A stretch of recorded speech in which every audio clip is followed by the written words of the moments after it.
Yo, what's going Oh, on, everyone? What's up, Mike? what's up? It is Thursday. It's 9 p.m. It's the Mike and Mish show. All mission accomplished, and we got a couple good guests tonight. We got the world heavyweight champion from BKFC, Joey Beltran, in the house, and then we got a couple of Canucks making their debut at BKFC New York. We got Jake Young and Devin Gibson coming on after the Executioner. Let's go ahead and shout out our sponsors real quick, and then we'll get this thing going. First and foremost, we got the Fighter's Friend. Go to fightersfriend.com, use promo code MISH20, buy yourself some vapes, some Delta 8s, Delta 9s, whatever those are, medibles, CBD oils, CBD creams, all the stuff you need to level out. Go to fightersfriend.com, use promo code MISH20. Go to Next Level Elite, nextlevelsups.com, use MISH20, MISH10 for that one.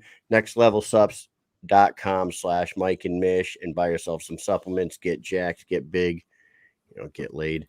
And then last but not least, you got Jackie Holden over at Massage Therafix. If you are a soldier or a veteran, go to holdenhandsmassage.com. Make yourself an appointment with Jackie Holden. She will fix you up. If you are not a veteran or a soldier, that is okay. Go to massagetherafix.com. Make yourself an appointment with Jackie that way. And get yourself right, dude. It's all our sponsors are like, vapes, supplements, and massages. It's everything. All good stuff. It's all good stuff to make Some your of the life. stuff I wish I could try out right now.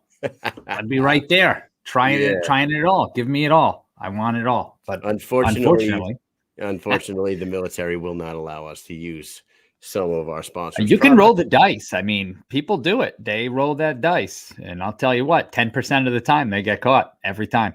Well, I can tell you right now, Mike, breaking news. Delta 8 does not get you flagged. I can tell you that. Yes. I know this, but it is commander's discretion that if you pop hot for any Delta 8 products, it is up to them. I'd rather not leave it up to those people. Sometimes I'm a little untrustful. No, I'm not untrustworthy. I just don't trust other people. Man. I don't know what they're thinking. They might have to make an example out of me. Anybody fucking with Delta 8s, you're gonna end up like Mikey Hunold over here. Busted down to E1 and then kicked out. Don't want that shit. Then you can move to Florida and get the fuck out of this weather. Actually, yeah, maybe I should. Where did I put that vape? All right, man. Let's go ahead and get this show on the road. Our first guest, he's a third-time return guest to this show. He is the BKFC World Heavyweight Champion. He is the Police Gazette Heavyweight Champion, and he will be defending his title against his arch nemesis, Arnold Adams, at the Seneca Allegheny Casino in Salamanca, New York. Did I say that all right? Salamanca. God damn it. Yeah. I keep thinking Hector Salamanca. I got to get that shit out of my head. I know. Me too. All right, let's bring him up here. Here we go. Joey Beltran in the house, everybody. How are you, Joey? Hector Salamanca. I forgot about that guy. Yeah. Dude, that's what I'm saying. Like, every time I see Seneca Allegheny Casino in say it, Mike? Salamanca. I think Hector Salamanca ringing the little bell. Ding, ding, ding, ding, ding, ding, ding, ding. Yeah, man. So what's going on, Joey? How you been? Training my ass off, getting ready for this fight. It's really honestly been in my mind for 3 years, so I'm excited to go out there and put it on. Definitely anxious, nervous, excited, all the normal feelings that go before a big fight. So, I'm right where I need to be. I would imagine that it's your one loss that you need to avenge, but it's like it was a doctor stoppage in a fight that was on, pretty back and forth the whole time. He was chipping you up. You had some cuts around your eyes, and that's what ultimately ended the fight. That's got to leave a pit in your stomach that you just need to fucking get out, right? Exactly. If you really look at the fight, how it ended, like first round, we started off pretty good, and then he hit me with a really big right hand and hit me with an uppercut in the clinch, sliced me up. All right, second round was kind of lame because I was like, hesitating, trying to feint, trying to get him to react, but he was being lazy too and wasn't really throwing, so the second round was lame. Third round, I was like, I figured it out. Hit him in his fat little tummy and shit started going to work, started turning around for me, honestly. And then 4th round, literally 8 seconds in, I get hit with a jab, and then that's it. Yeah. So I mean, great, man. If that's probably at the end of the day, after November 6th, that's gonna be his crowning achievement. He'll be able to tell his fucking grandkids that, you know what, one day I got a doctor stoppage over Joey Beltran, and that was my best. That was a highlight of my fucking pathetic life.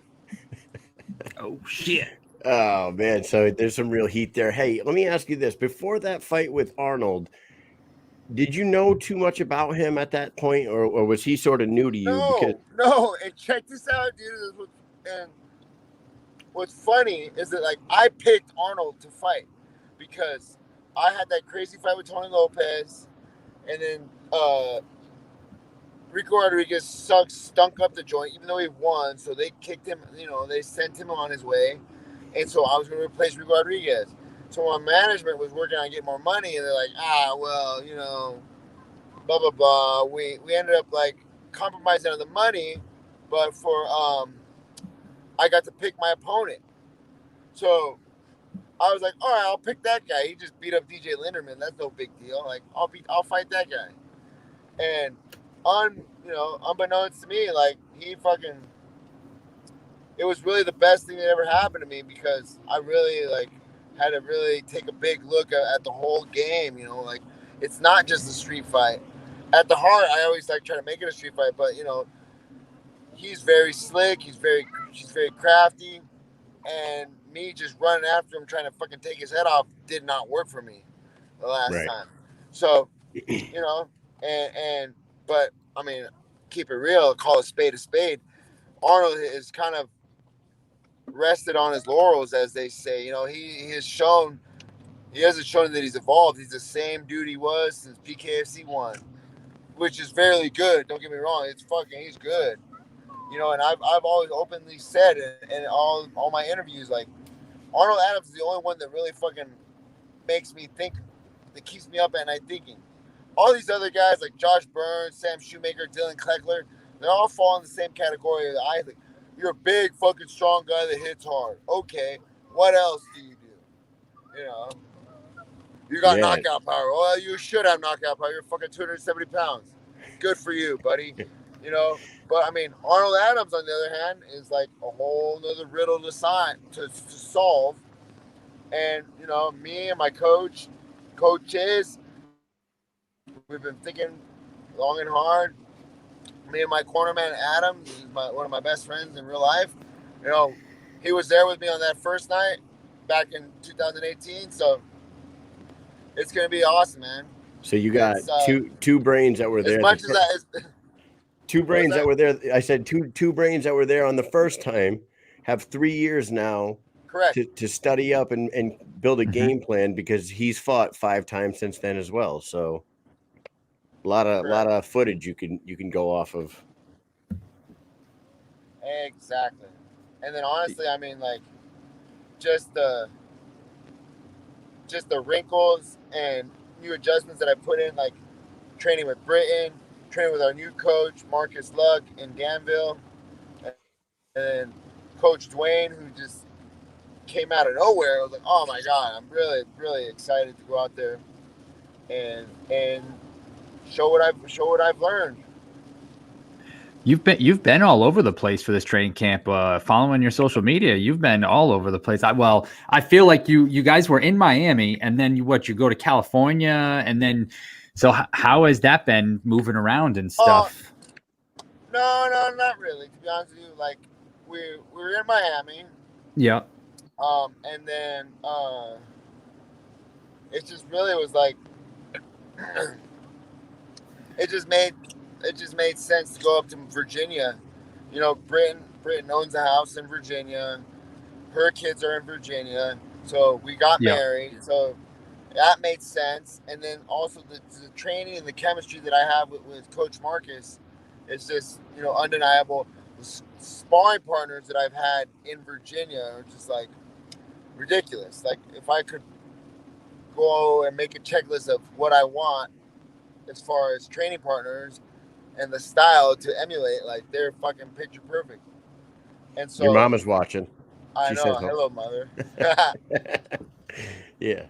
And so it's one of those things where it just made sense. So I actually done training camp in Virginia. We just took a quick little trip to California to say hi to my family one last time before we really got down into the nitty gritty. And so yeah, the camp's been done in Virginia. So Virginia is like your home gym now, or are you no longer training down at Box Hour anymore? Correct. Okay. Correct. I mean, Boxstar Studios. That's always will be family. You know. That's Yep. and you know, unfortunately, we can't freaking get out of our lease. So, well, technically live in Miami. You know, but Well, I'll be able to put a little more effort into that, energy into getting out of that lease and getting somebody to sublease it. But right now it's kind of cool because we just talked about it today, as a matter of fact, like, you know, spending December in Miami. I think it sounds a lot more appealing than spending December in Virginia. you ain't kidding, Yeah. man. Like we were It saying definitely earlier, does. we're New England boys, and every year the New England weather seasons change. We ask ourselves more and more what the hell we're doing with our lives up here, because it's absolutely miserable every year. But here we are. Yep. Here 40, I am with 40 years leaves, later, I'm still in wet fucking Connecticut. fucking leaves. I hate these leaves. People love the color. Oh, I love the colors. You know what? They all turn brown and they end up on your lawn. Tell me you love the leaves when you're carrying 40-pound canvas fulls of leaves into your backyard to pour them in the woods 20 times a year. That's awesome. F these leaves.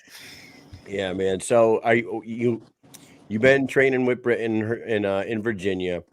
Would you say that you are in the best shape you've been in since you've been in the BKFC? Because you look like you're in fucking great shape right now. Like you're trim, you got your speed up. Everything that I see on the internet would indicate that you are in the best shape you've been in a while. Would you say?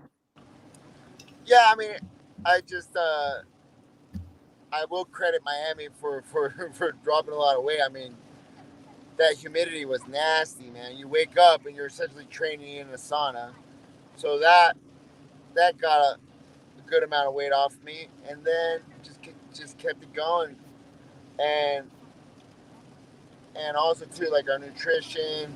You know, have to give shout outs to my mother-in-law because she's really helping me and Britton out with our meal prepping, which is pretty badass. And then also too, me and Britton got me on this thing, Epicare, which is like a whole series of vitamins and supplements and stuff to like really like reboost your system. So I really do, like, no joke, feel the best I felt in a long time. You know, So it's a little you're like the nutrition and supplements. you're like the Tom Brady of bare knuckle boxing. You hit your 40s and you're in your best shape of your life. Yeah. You're not 40 though, right? What are you, 40? Are you 39, No, I 38? turned 40. I turned 40 in December, actually. Oh, you did. Okay. So we're all the same. I mean, we're all a bunch of old grumpy old men that you know. Would now we talked to Arnold Adams last week. He said that the only difference that he's been doing for this one, he did a little weight training to put, I guess, get a little power in him. Have you been following any of his interviews? He's pretty goddamn confident going into this against you.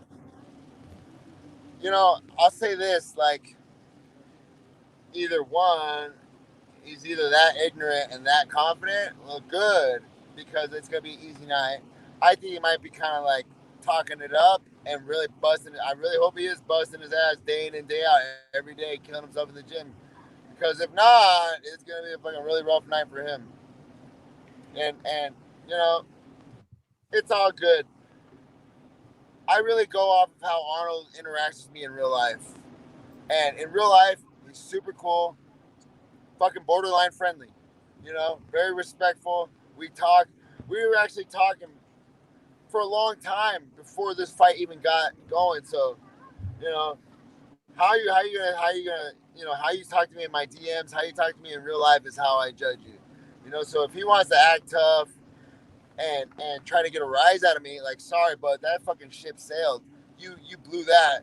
you blew that opportunity. Because I will say, and I've said it before, like I am sensitive, I am emotional. If you normally if you talk shit, I'll get pissed, and it might fucking derail me off my game plan.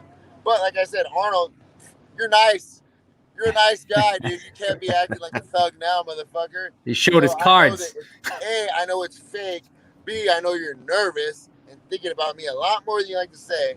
So it's all good. Anything that he wants to say, like, oh, he's going to fucking dominate me or no respect, blah, blah, blah. I've heard the lines before. Like, good. I really don't pay attention to you. I really don't pay attention because, like I said, that ship has sailed, buddy. You have been nice. And long time ago, like, he was talking shit one time all crazy when we hardly knew each other. And I fucking went right up to him in his DM instead of, hey, man, I said, hey, motherfucker, you want to run your mouth? We don't got to wait to have any sanctioned fight.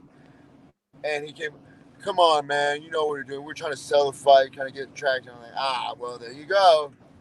You fucking showed your ass right there. So, yeah, you know? it is. And ultimately, like, like I've said before, like, I like Arnold. He's cool, whatever. I wouldn't hang out with him.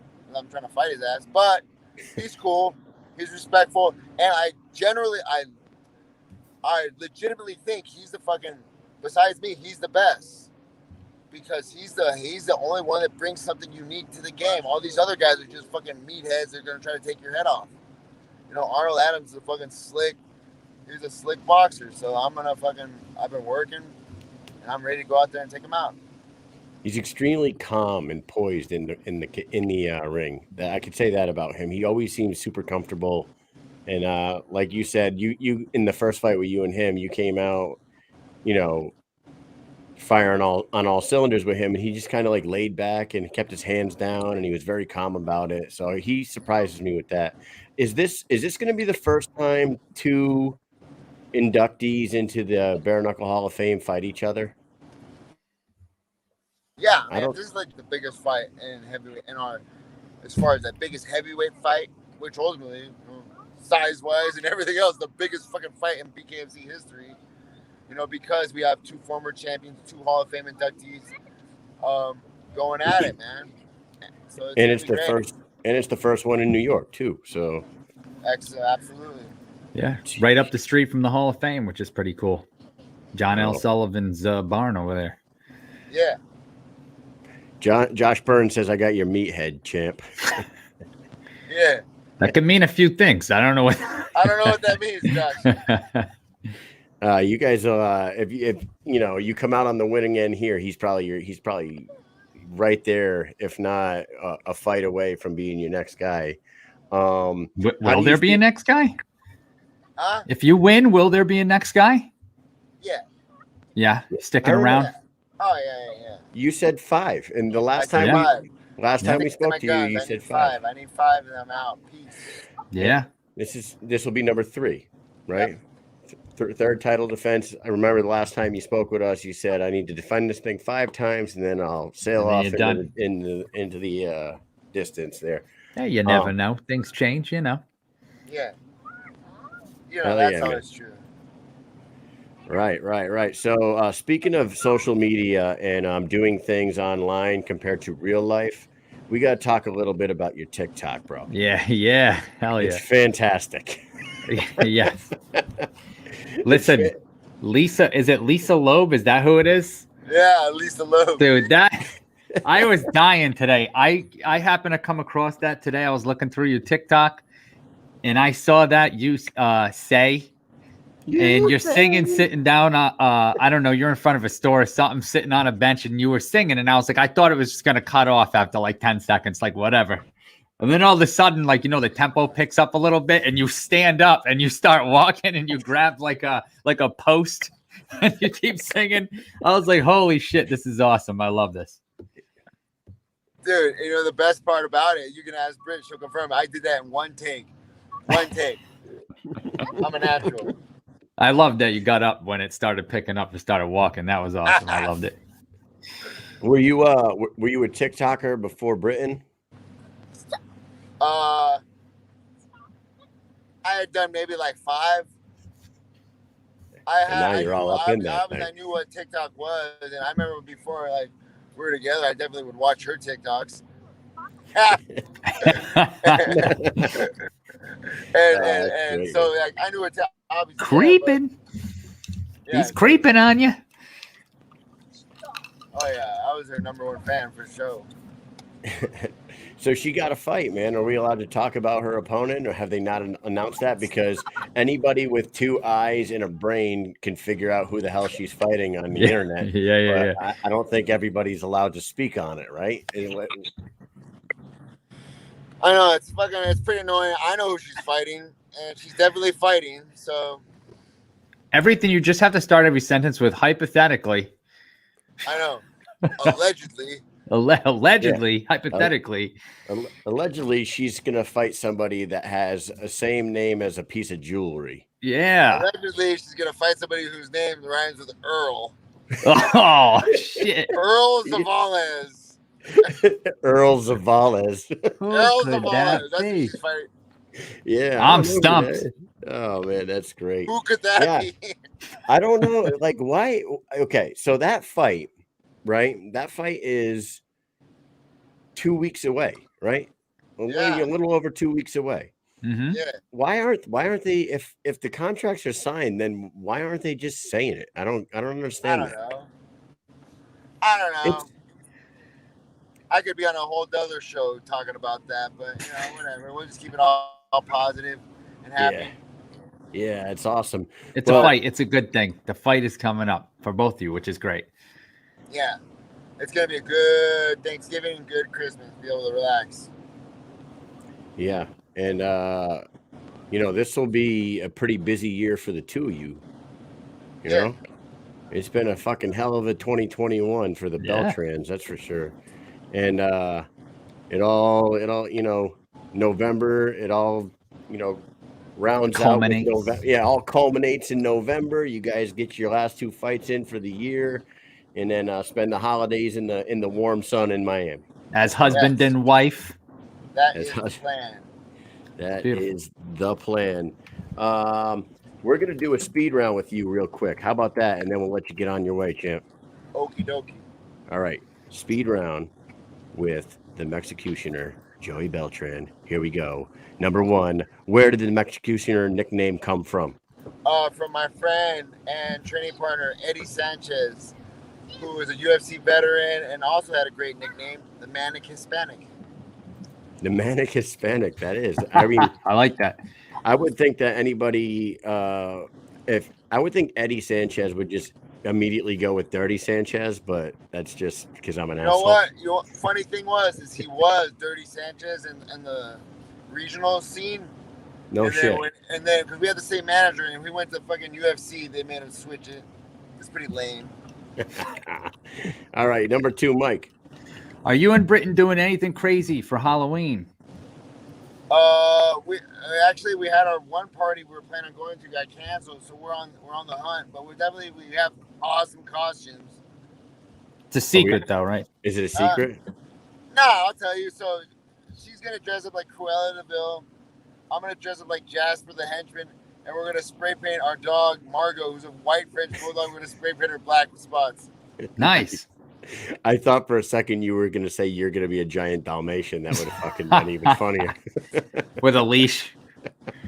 Yeah, you know what? I just watched that movie. That's a good idea because I saw that. I did see the Dalmatian costume in the Halloween store. Dude, that's funny.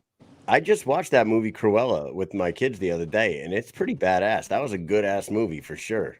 The live action? The new one, yeah, Cruella with the Emma Stone plays Cruella. It's fucking super good. Are we losing them? I think a little bit here. Yeah, I saw that on there. I've been like kind of like, should I watch it? Should I not? Black Widow popped up. Oh, here he is. He's back. All right. Yeah. Number 3. If you were cast to play a horror movie villain, what villain would you want to play?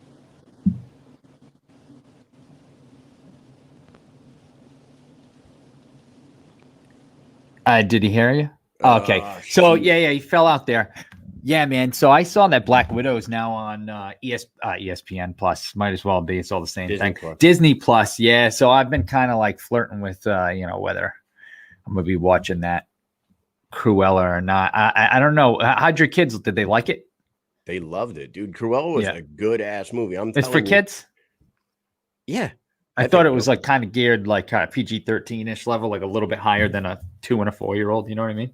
All right, hold up. Here we go. Let's get him back on here. You're back. There he is. Can you hear us? Do you want me to try to pull over? Hello. Bueller. Ferris Bueller. Boom, boom, boom, boom, boom. Can you go speaker? Let me see your treasure. Yeah. So, hold on real quick. So anyways. You know what I'm thinking in my head right now? I'm blaming it on the rain. Yeah. Little Milli Vanilli. Vanilli. Coming right at you. Blame it on the rain. That's what I'm talking about. Hey. Oh, yeah. You got us? I'm here. You're on the Virginia back roads, is what Monica says. No, we're on a good road. I think it's just the storm. All right. Well, if you can hear us, we'll just do these last couple questions and we'll let you get going so you can try to get out of the storm there. If you were cast to play a horror movie villain, which one would you play?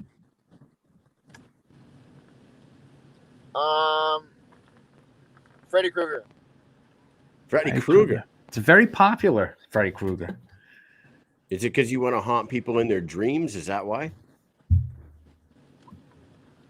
No, I mean, honestly, that was the guy that legitimately I was afraid of when I was a little kid. That guy, I was really afraid. I was one of those kids who was like 5 years old and like begged my mom, begged my aunt and my sister to let me watch the movies with them because I want to hang out with them. And like, no, it's going to scare you. I'm like, no, I'll be fine. And I watched it and that shit scared me. Yeah. Wide awake at night. Yeah. Every noise. Huh? What? No, I'm good. I know. No, I'm fine. I know it's 3 a.m. I meant to stay up like this. Yeah. I went over to my sister's house one time and she had I want to say Ashton was about 3 years old at the time. And he's sitting on the couch and they're fucking watching Candyman. Ooh, and I'm like, yo, what are you doing watching this? He's sitting on the couch there. They're like, he's fine. He's not even paying attention. I'm like, what? It's like the fucking scariest movie ever. What's wrong with you? Yeah. Number 4. Here we go. Favorite Halloween candy? Reese's peanut butter cups. Dude, we haven't got a different answer from like 7 people or 6 people or something. Every single person says that. Every single person. That is a full out fucking washout. Imagine you just go out and every house just has Reese's. It doesn't nothing else. You just go and everything is like, oh, another Reese's. All right, last question, and then we'll let you get going. Last question for the Mexicutioner, craziest South Central LA story that you got. I've actually only had good times in South Central LA. Shout out to my boy, my boy El Necio. That's why he always takes care of me when I go out there. Oh yeah. But yeah. So I mean, it was pretty fun. We're at his younger brother Angel's party, and they were shooting off firecrackers, and it was pretty scary, pretty loud. Not scary, it was really loud. I was like, the first one was like, oh shit! It like lit up the whole street. So, but no, only good times in South Central LA. They know how to get down over there. Oh yeah, good party. All right, man. Well, thank you so much for coming on. We'll give you a second. Shout anybody else you want to shout out, and then let everybody know what's going to happen on November 6th. I want to shout out all my friends and family back in California. Shout out all my beautiful wife, my team, my coach in Virginia, and all the homies still down in Miami. And November 6th. All the talking's in there. I'm gonna go out there and put in work and get that W, and the party's gonna keep on going. The party's gonna keep on rolling. Hell yeah, man! Mike and I will be up there in person, so we'll see you guys up there, and we can't wait to see this fight as well, man. It's long overdue, this rematch. So yes, sir. Should be a great time. Thank you so much for coming on, and we'll talk to you soon. Bye-bye. All right, buddy. Take it easy. All right, there's the heavyweight champion of the world, everybody. That guy is fucking awesome, man. Yeah. You know what? We've said this a million times, dude. Like, we haven't ran into like a true like asshole yet. You know what I mean? Like every single I'm starting to think like if you don't run into an asshole, does that mean that you're the asshole? Huh? Yo, you know what I'm saying? Like all these Mike, people are really nice, and I haven't met any assholes, but there's got to be one. Maybe I'm the asshole. You know, like are you that one dentist that doesn't recommend Colgate? You know, like 4 out of 5 dentists recommend Colgate, and you're like, wow, what dentist doesn't recommend Colgate? Just that one asshole. That could be you. We're New Englanders, dude. We're assholes. That's all it comes down to. So I guess you got a good point. Everybody else is not. That's probably it. Brittany Carreno, look at it. I'm totally the asshole. We need assholes in this world. They say everyone has them, but everybody doesn't show it. Everybody needs to know, know their place. So we're all assholes. So are we going to bring on the next guest, or are we going to wait for the other guest to get here first? Because we got a little video we can share before we bring them on. You know, what do you think? Let's play the video. Let's play the video, and then we'll bring on one half of the Canadian Killers. That's right. All right. So we have Devin Gibson, who's going to be making his BKFC debut in Salamanca, not Salamanca. Salamanca. Hector type. In New York. So New York, Salamanca. And we've been waiting for him. He tried out at the New York tryouts at the BK Hall of Fame. And there's a little clip here where he talks about, possibly getting the title and fighting in front of Canada. How would that make you feel representing Canada at the highest level? I'd be in tears. Absolutely. Yeah, I watch people winning the belts. It's just to have this opportunity. Other sports you might not excel. To have this opportunity where you think that you can be a world champion in this sport, and to have that actually happen, the emotions would be overwhelming. Fucking awesome. Look at that guy. And we talked to him, I don't know, it had to be a couple months ago now. Yeah. After the Belfast tryouts, and he was excited then. And here we are in November, and we got him, and we got Jake Young coming on. Yep. Both guys out of Canada, signed to the BKFC, Smith Brothers Combat Sports Fighters. Let's go ahead and bring them both on right now. Let's do it. First, here we go. Devin Gibson, boom, and Jake Young. What's happening, fellas? How's it going? Oh, it's going good. It's not very often we get 2 fighters at the same time on here. So this should be interesting. You guys are both making your debut not this Saturday, the following Saturday in New York at the Seneca Allegheny Casino. We'll start with you, Devin. We talked to you a couple months ago. You're finally getting your fucking debut fight. How are you feeling, sir? Whoa, we can't hear you. Last time there you go. You're good now. You're good now. Go ahead. I mean, you guys talked to me like they were trying to find something. We weren't sure exactly when it was going to happen, but I talked to Kevin like when I was down there in July, right after I talked to you guys for the Florida show. Approximate date around this time or early October. So we. Yeah. Hey, Devin, you might have to take your headphones out and just go speakerphone.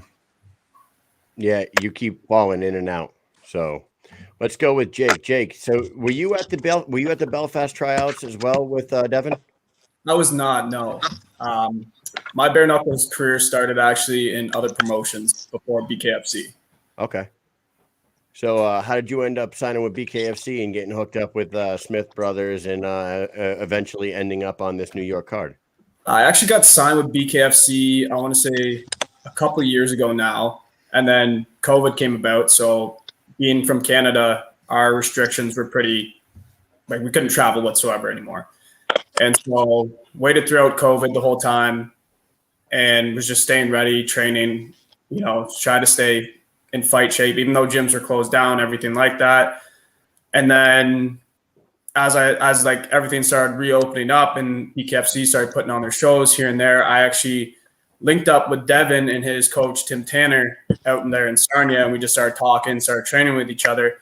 Devin actually mentioned that he was going to be signing with Smith Brothers. And so I reached out to Kevin. We talked a little bit here and there, and we both ended up signing with him. And Kevin got us on the New York card, and here we are. Yeah, me and Mike know Kevin very well. He's a stand-up guy. He fucking really goes to work for his fighters. So I'm glad he got you guys on here. It's the first time that BKFC is going to have an event in New York, so this is a big deal. It's 45 minutes up the road from the Hall of Fame where Devin tried out for the BKFC. So it's got to feel pretty good to be making your debut so close to Canada, one, and right up the road from where you tried out, right, Dev? Yeah, the thing, like, I think it's great, but it would have been greater a week later, because a week later is when our borders open. We would have been able to have our fans over, sell tickets. But yeah, it's a good start for sure. It's and we're hoping eventually maybe work our way over the waters and get back to Canada, get to Ontario. Hopefully. Get a show in Ontario. It's tough in Ontario because of the commission, but there might be ways, hopefully. Yeah, and how are the COVID restrictions right now in Canada? I know when we talked to you last time, it was pretty tight. Here in the United States, it's getting pretty lenient, especially with the amount of vaccines that people are taking. How is it up in Canada right now for you guys? I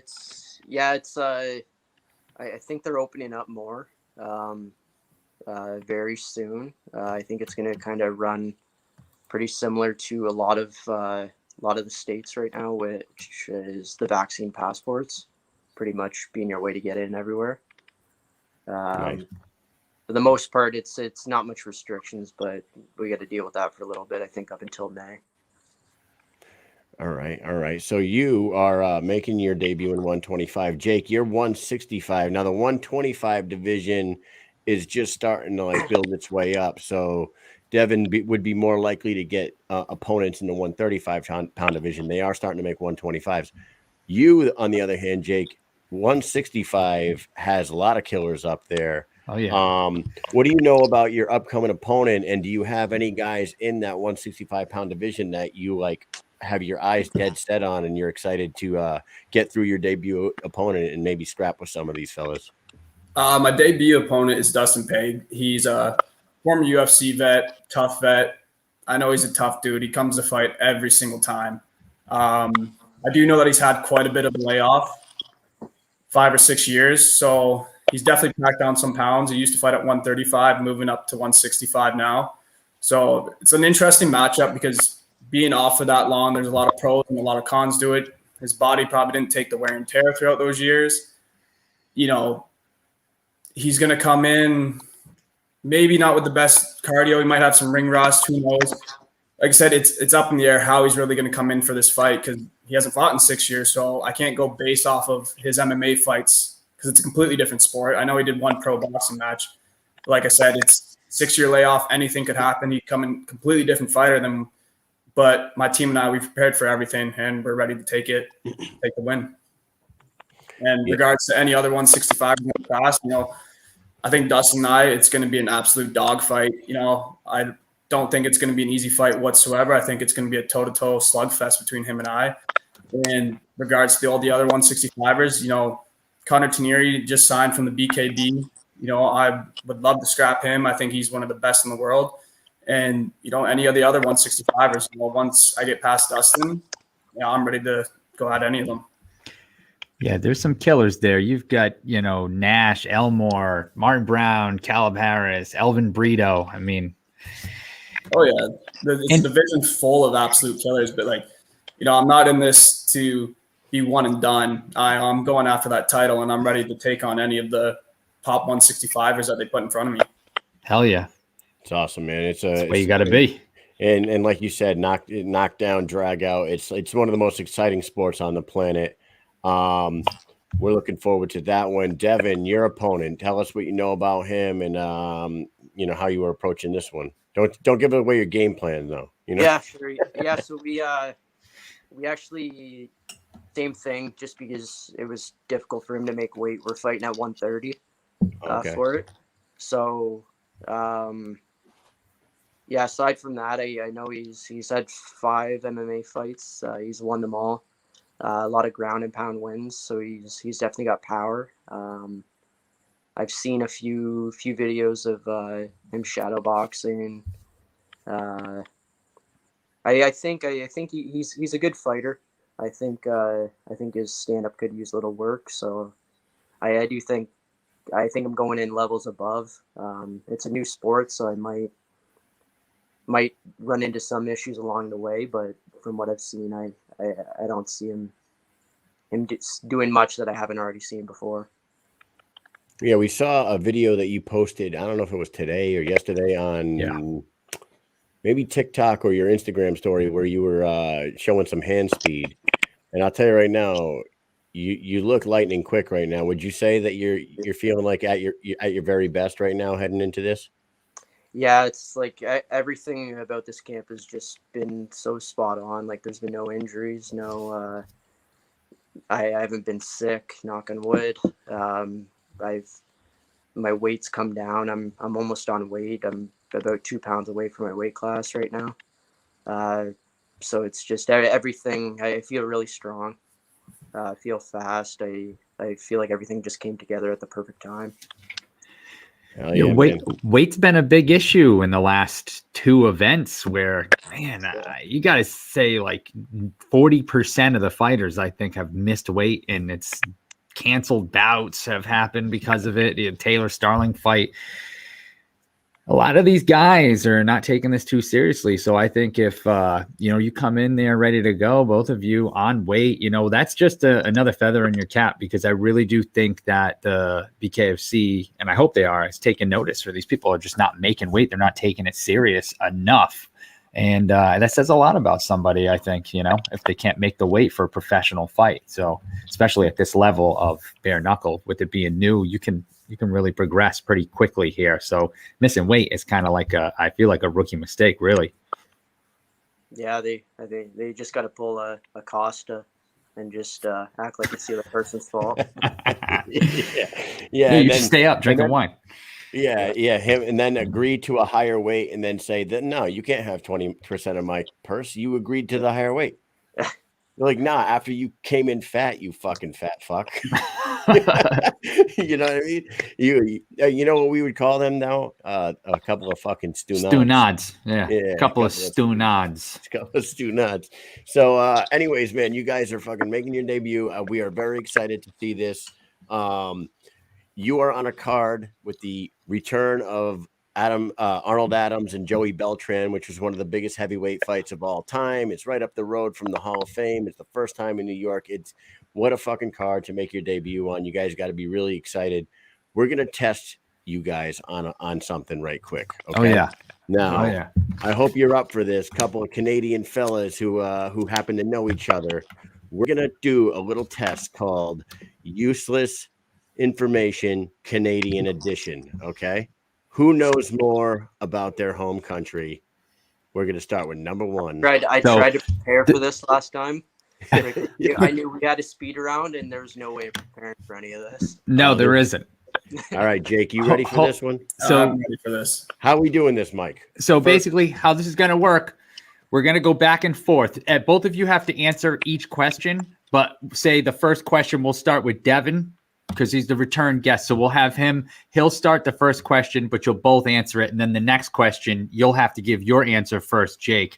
Okay. And we'll go back and forth. So that way, if you need to like pull some shiesty maneuvers, like a Price is Right undercut or something like that, the $1 move, that move on Price is Right, they undercut. So every answer is a number answer. So it's whoever comes closest. It's not whoever comes closest without going over. So that's how we're going to do this. Listen, I'm going to just say this. If you guys know any of these answers, I will be so impressed, because Mike was giving me these questions today, and I'm like, how the fuck would they know any of this shit? Here we go. Number 1. That's the fun about it. Devin, how many weeks is Royal Canadian Mountie mounted police boot camp. You know, it's funny because I asked Jake today. I was like, Does he hey, know do you that? have your Mountie costume ready for the show? But How many weeks?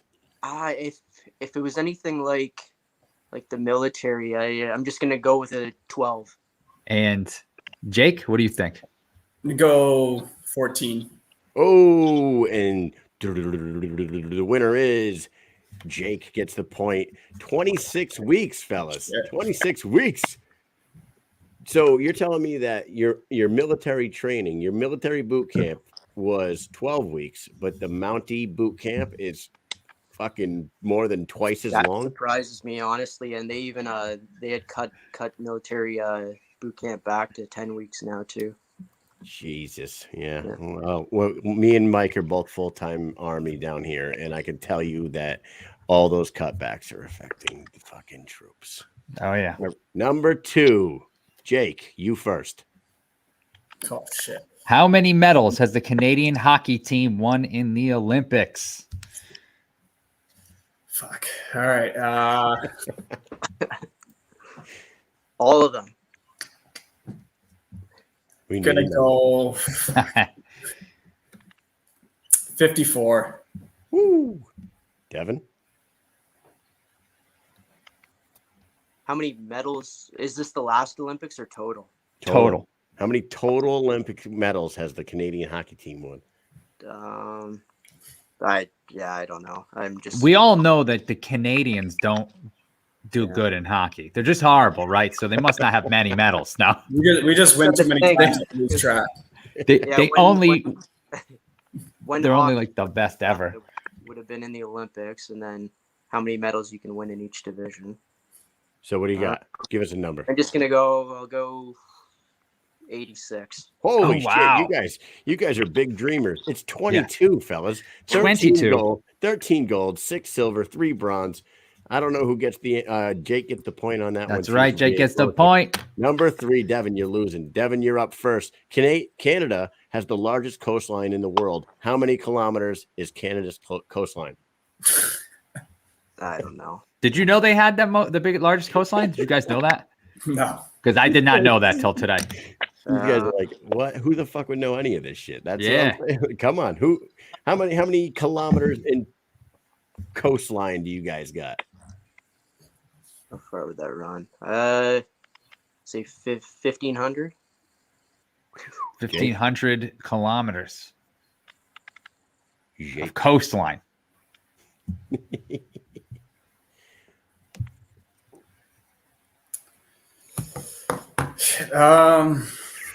$1. The most coastline in the world. What was Dev's answer again? He said 1,500 kilometers. 1,500. Something part tells about me he's very close to the answer. I'm gonna go 200. 200? 200 kilometers of coastline. Go You ahead, guys are Mike. going to be astounded by the answer here. Go ahead, Mike. What is I'm it? not near it. You got to click on it because I don't. Boom. 151,000 miles of coastline in Canada. That is crazy. So actually, it's Devin that gets the point there. Devin got the point. It's that 2-1. That was a pity point for sure. That was that was a pity point. Hey, pity points count the same as regular points. All right, Jake, you're up. Mike, go ahead. What percentage of the world's maple syrup comes from Canada? I'm gonna go like 25%. Devin?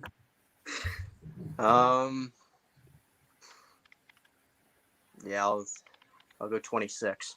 Oh, damn. He He prices righted you. 85% of the world's maple syrup comes from Canada. Yeah, That is 77% from Quebec. I'm actually surprised about that one. Yeah. That's a shit ton of 77%. syrup.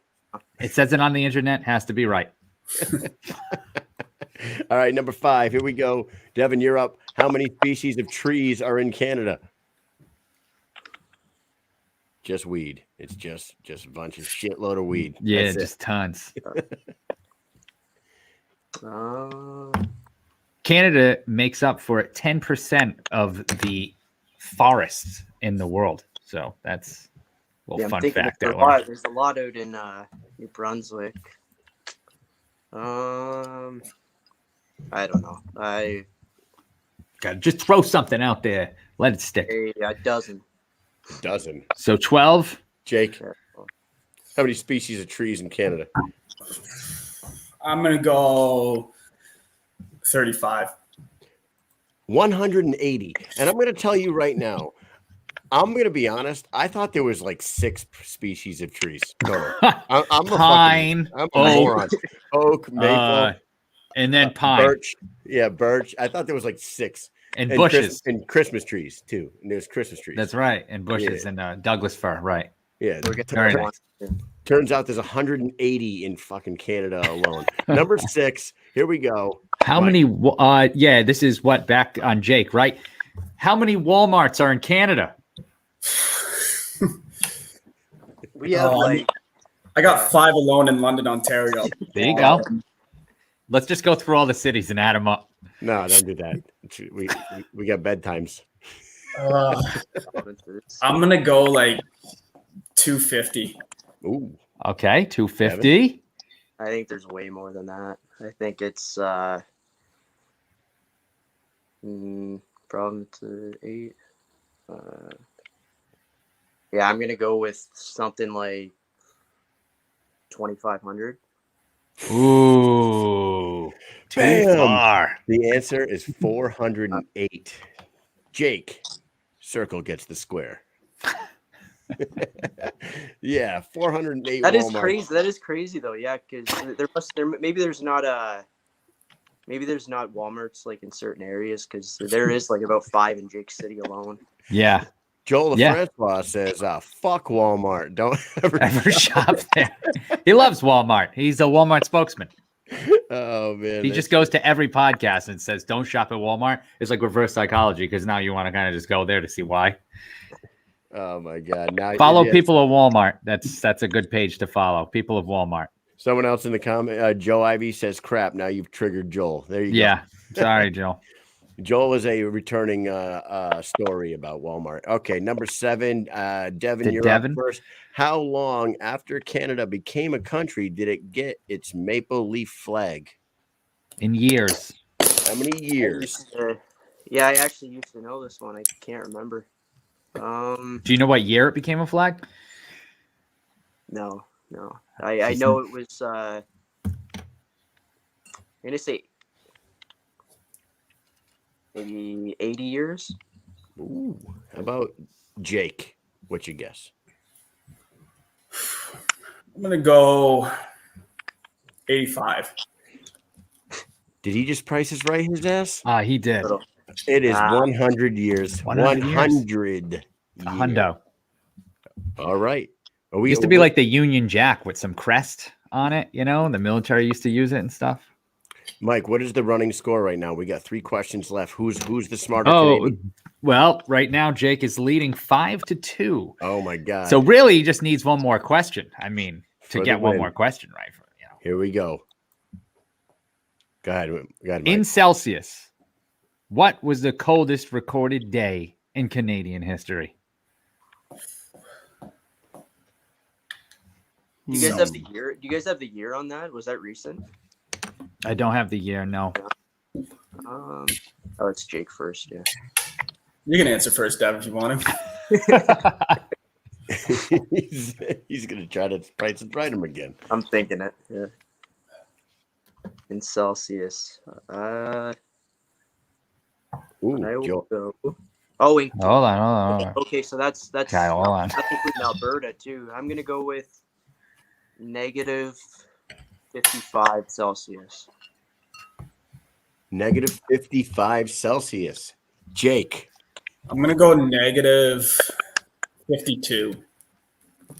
And the answer is, you guys are fucking damn close. And we had some guesses in the comments. -56, -25. The answer is -63 Celsius. That is, it's holding on. -81.4 Fahrenheit. And I can tell you that I've never experienced anything like that. But I did do a month a month and a half at Fort Drum, New York, which is upstate New York, and it was minus fucking 20 to minus 30 every Hell single no. day. No, nothing to do with It that gets shit. cold out here. No bueno. Alberta, a lot of the guys are saying like every winter, like they need to get car or engine heaters just so their cars won't break down. Fuck Devin, that have you shit. ever paid $25 for Berta beef? No. I wouldn't pay $25 for Japanese Wagyu. Okay, number 9. Here we go. Jake, I think you're up first. In meters, how tall is the CN Tower in Ontario? Is it Jake first or is it Devin this time? It's Devin. I went Devin? twice. Oh, so it's Jake. Meters. Shit. This is bad. You guys know the CN Tower, right? Because I didn't know what it was, but I figured it's a big monument in Canada. Oh, it's massive. It's huge. It's the tallest standing tower in the Western Hemisphere or something like that. No shit.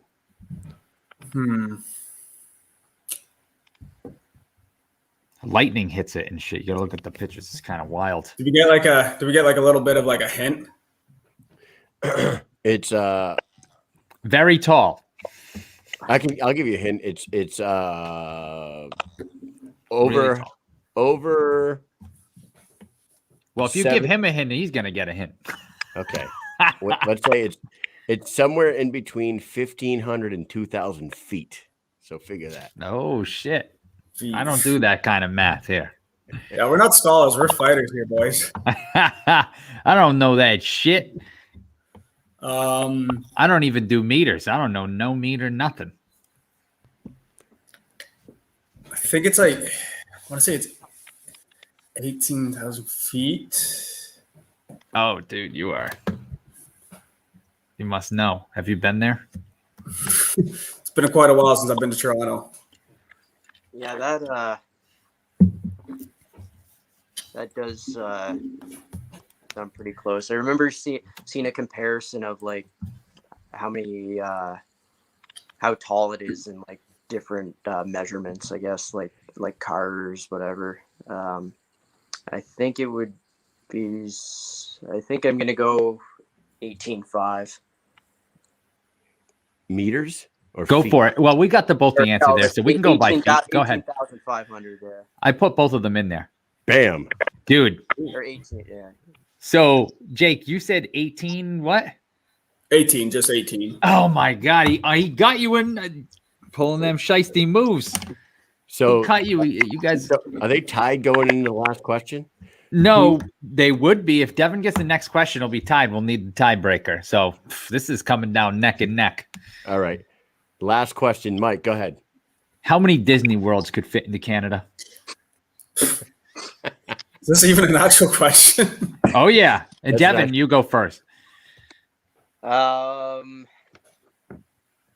say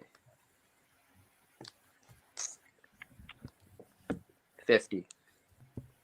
50. 50 Disney Worlds can fit in Canada. Jake? The ball is in your court. Oh, it's in your What court. you choose to do with it could determine your fate. In all of Canada, I'm going to go 65.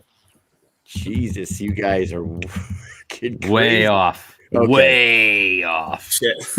81,975 Disney Worlds. could fit. Dan Stevens said, how big do you think Disney World is?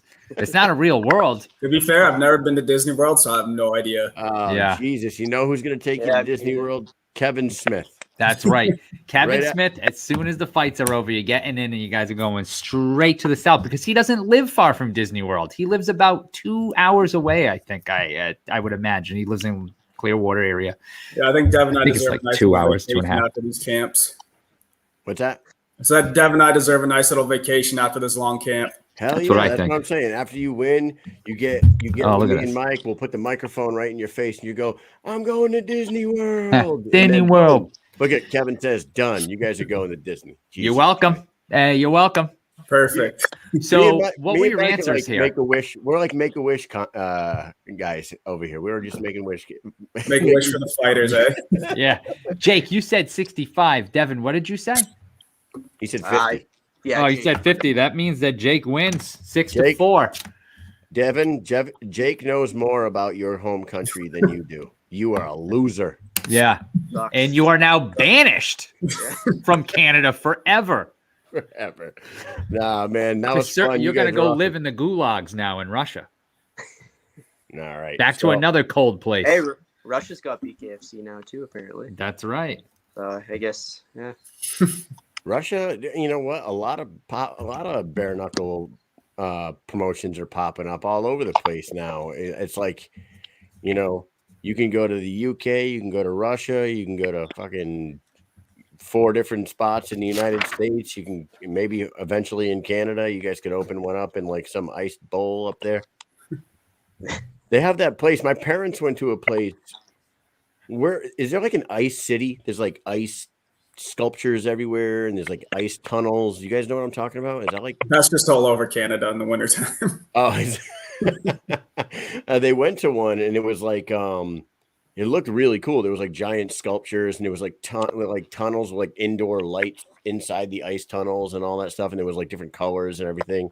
It was, I don't know, apparently something people go to up there. So I thought it was Yeah, we don't mess around when it comes to winter out here. Nah. Snowmobiles, hunting elk. Snowmobiles, everything, yeah. Ice road trucking. Nah, That should be like an extreme sport. Should. ice road trucking. Yeah, like ice road trucking. You just fucking go ballistic with trucks. Just make crazy like X Games type courses and shit. And you just got to go crazy. Should be an extreme sport. Should. It should be. You guys got a huge couple fights coming up November 6th. That was fun. But one last thing we're going to do before we get out of here. We want you each to give us a prediction, and we're going to go ahead and let you guys shout out your sponsors and stuff. We'll start with you, Devin. I'll throw your sponsors up at the bottom. Give us a prediction for your fight. What should we look for? What should we get excited about? And then shout out your sponsors. Here we go. Yeah, so prediction, I expect, from what I've seen online, that he's gonna come. He's come ready. He's gonna bring it, and I think my speed. I think my ring IQ. I think everything's gonna be a little too much. I think it'll be done within 2. Very All nice. All right. He's going to stop him in 2, everybody. And now go ahead, shout out your sponsors, and we'll let Jake do the same. Yeah, let me get these up real quick. They're also scrolling on the bottom of the screen there too. If you want to just use that. Okay, yeah. So I got Chris LaPointe Real Estate. I got Tanner Boxing, Planet Stitch, Dr. King Faisal Raymond, Blue Water Boxing, Ironworks Fitness, the new one from Kevin, Never Tap, and then Smith Brothers Combat Sports, of course. You know, sponsors make the camps go, man. And I'll tell you right now, that's pretty awesome that you got that many sponsors. It's like, especially in this sport right now, trying to grab sponsors and promote yourself when we don't know who you're fighting until so close to the damn event. You know what I mean? I always wonder how you guys go about talking people into putting money into your camp when you're like, yeah, I promise I'm fighting somebody on November 6th. It's coming out. I think we were just talking about that. Yeah, who are you fighting? I'll tell you, October 27th. But just give me some money, back me up on this. Take me for my word. You don't really even know me, but I'm a fighter, and I'm fighting somebody on November 6th. Yeah, that's what I do.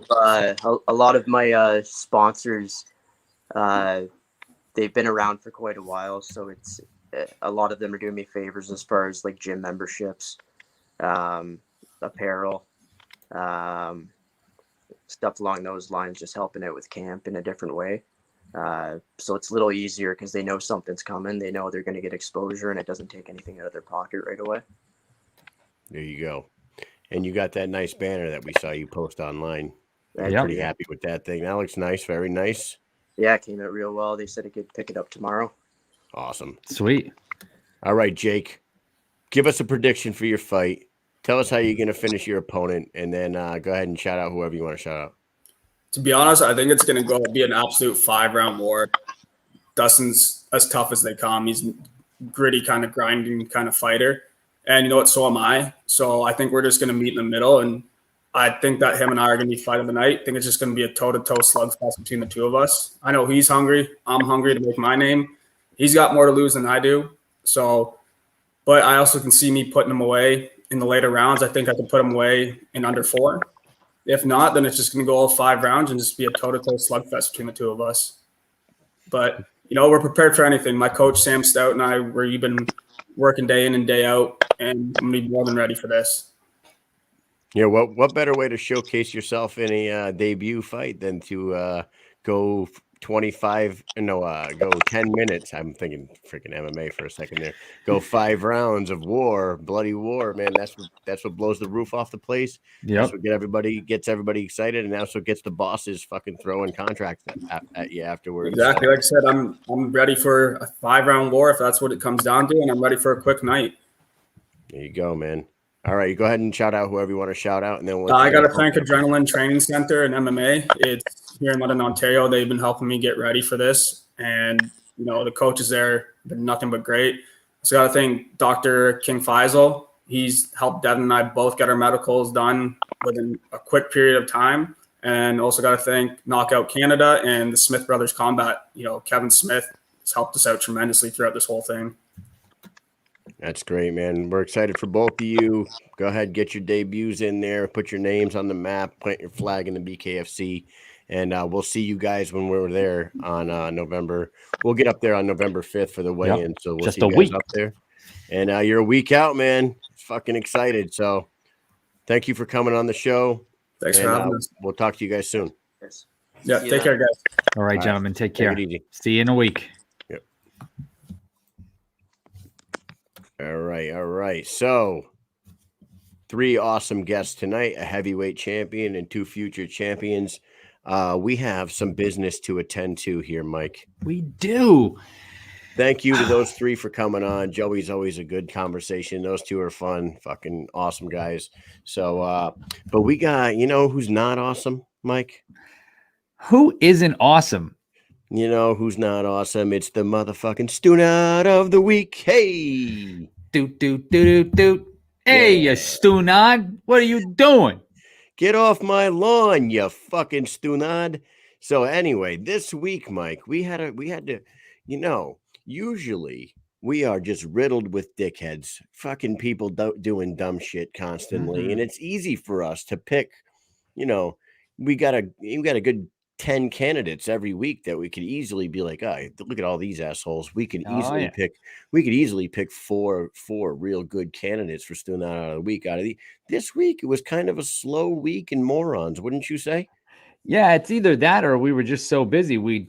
Stu Nods were just falling through the cracks. I don't know, but we got a couple of them. A couple of them got caught in the net, and they're here and they're ready to rumble. All right, so let's bring that thing back up on the stage. Of course, the Stunad nominees of the week are always at the bottom. Yep. We always get the, the Hall of Famers hang out at the top up there. You know what I'm saying? The first one that we came up with, and I said this guy, some people would disagree and be like, he didn't know what he was doing. But you know what? Alec Baldwin had handled a weapon at one point in his life. Everybody knows the first thing you do when you get handed a weapon is make sure you take a look at it and, make sure you see if that thing's loaded or not, whether it's going to be a dummy round or a fucking whatever. Just make sure you inspect your weapon before treat every weapon as if it's loaded. Yep. And bada bing, bada boom, Stunad fucking pops somebody, and now he's got a body under his belt. Up next, Mike, who do we got up there? Well, we've got some angry workers. People are angry, and this happens time and time again. I don't care about what the group is who's angry. I just care about people being angry at comedians because I love comedy, and I'm sick and tired of people coming after comedy because they are offended. If you are offended, you don't have to watch. That's the way I look at things. Comedy is comedy. If we stop comedy, then what can we do? What do we got? Thought crimes now? What are we going to get in trouble for thinking about funny things? I'm sick and tired of this shit. I hate it so much. So the only people control people who can be offended is yourself. So you can either not watch it or not be offended.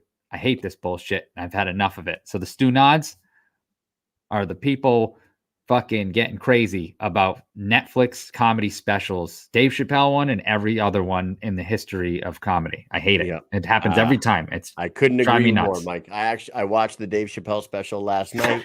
It was fantastic. Anybody offended doesn't know comedy, and if they got a problem with Chappelle, they should have a problem with Eddie Murphy. They should have a problem with Pryor. They should have a problem with Bill Burr, Theo Vaughn, every other comedian that's on the Netflix platform.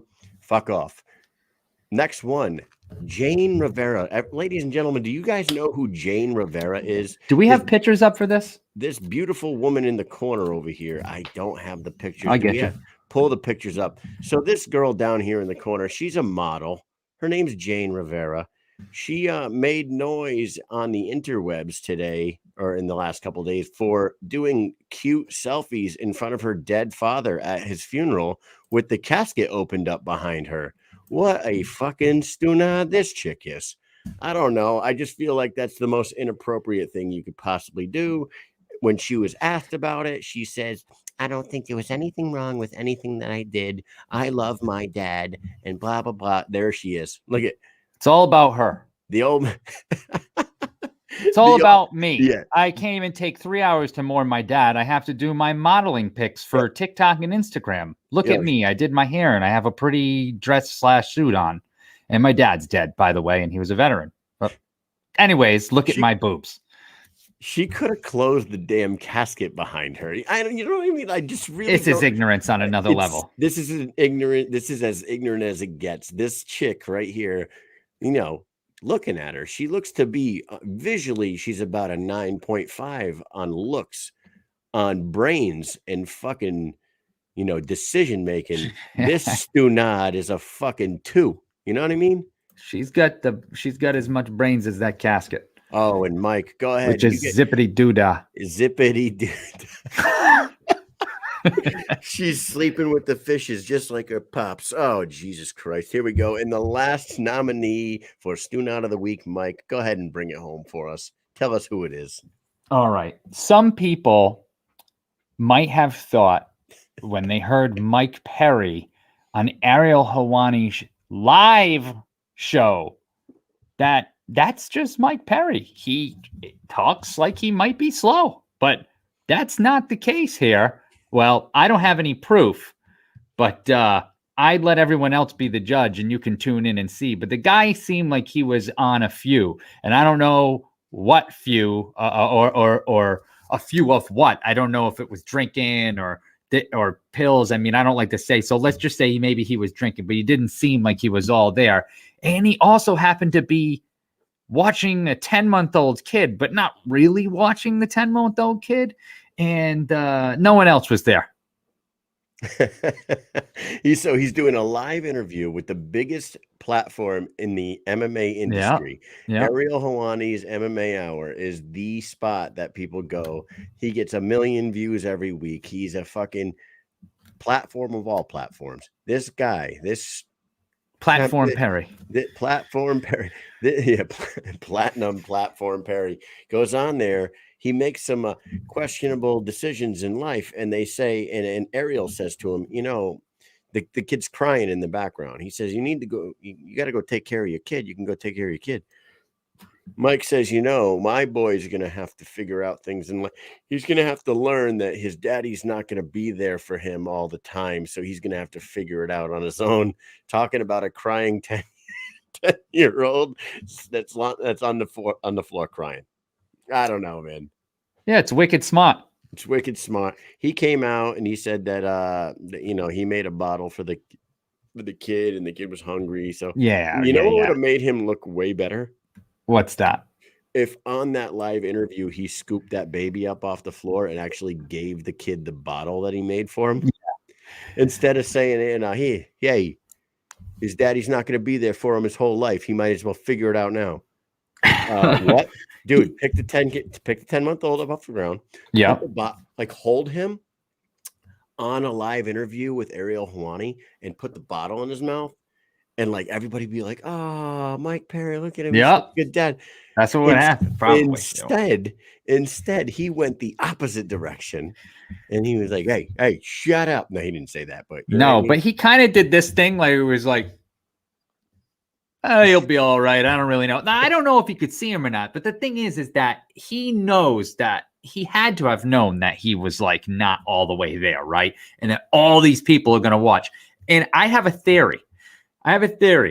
That, and I know for sure that during the show, after the first few minutes when the baby was crying and Ariel Helwani said, "Go check the baby," and he said no, and people, that's probably about the time people started going, "Yo, Perry seems like he's kind of fucked up." He got a phone call from his girlfriend or his corner, his coach, whatever you want to call her. I think that she was watching and that she was like, "You need to go check on that fucking baby because you look horrible right now." And as soon as that call was over, he did go check on the baby and then came back. So I do think that she called him to tell him to go. Sure. That was his girl. His girl. I think he did say it might have been his Do girl. you think that his girl said, "Hey, you fucking stunad, yeah, go get that fucking kid and give him the bottle"? Yeah. You know what I'm saying? But he says he left the bottle with the kid. Like, a 10-month-old, so you went and made a bottle and you just said, "Here, take this," and then you just go and do your own thing. Like, what? But honestly, though, at 10 months, I don't remember because they can hold it, but my kids were walking at 9 yes, months. my kid was walking. At my 10. son could have definitely held a bottle and fucking drank the bottle. So what I'm saying here, though, Mike, we have a pretty tight race for biggest student of the week. I think it's Mike Perry and Jane Rivera. Those are the two, in my eyes, that are the front runners for this week's student of the week. Is it the model posing cute for her Instagram in front of her dead dad, or is it Mike Perry making a bad decision as a father on live during a live interview? Which one is it? Well, this is what I'm going to have to say. Jane Rivera, she's an idiot. Okay. That was a dumb thing to do and it sucks. But the thing is she'll lose a few followers on Facebook. None of us really know her father. People do all sorts of dumb shit nowadays and it really didn't hurt anybody. Right. So it is what it is and that'll blow over. Mike Perry, on the other hand, is supposed to be a professional fighter who, by the way, just signed with the BKFC and couldn't have a worse interview the day after they announced that they fucking hired this guy to come fight, or he signed a contract to come fight for the BKFC. But you can get your kid taken away for shit like that. You can. Everyone has seen this now, so they can go, "Wow, look, Mike Perry's unstable and doesn't pay attention to his kid." It's on live TV. We've seen it, and you can't erase it now. So that may affect his life. So for that, you are the Stu-Not of the week in my eyes. Stu-Not of the week. Hey. So I'm trying to pull it up right now on YouTube just because I want to see how many how many views it has right this second. Yeah. Okay. So they clipped. Oh no, that's from a month ago. Yeah. What did they take it down? Where the fuck is it, man? No, I have it right here. It has 94,000 views right now. Just the clip of him talking. No, that's the entire podcast has 94,000 views. You guys think about that. That is a 3.5 hour long YouTube video has 94,000. I wonder if they clipped just the Mike Perry interview out and how many views that has. But either way, like you said, many eyeballs see that. That's the type of shit that can get your kid taken away. He is our Stu-Not of the week. There he is.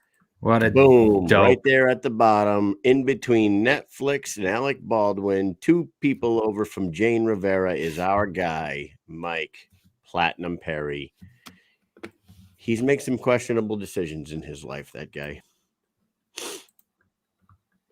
Mike, you see that in the comments? Yes. Yes, right. I did.